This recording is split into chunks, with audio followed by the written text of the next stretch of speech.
ජපානයේ ආහාර වර්ග ශ්‍රී ලංකේය ජනතාවට හඳුන්වා දීමේ වැඩසටහනක් ඊයේ පැවැත්වුණා. ඒ ගාලමුදුර පිටියේදී.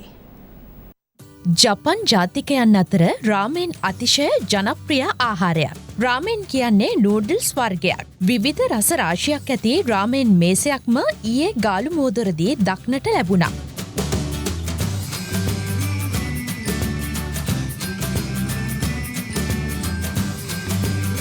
එහිදී රාමෙන් රස විඳින්න ගාලමුදුරට ආපු අයට හැකි වුණා.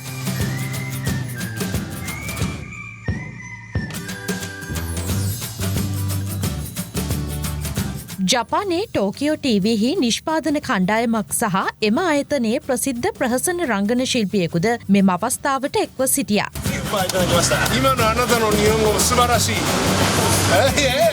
රාමෙන් රසවිඳී ශ්‍රී ලාංකිකයන් මෙම අවස්ථාව උදාකර දීම පිළිබඳව සිය ප්‍රසාදය පළ කළා.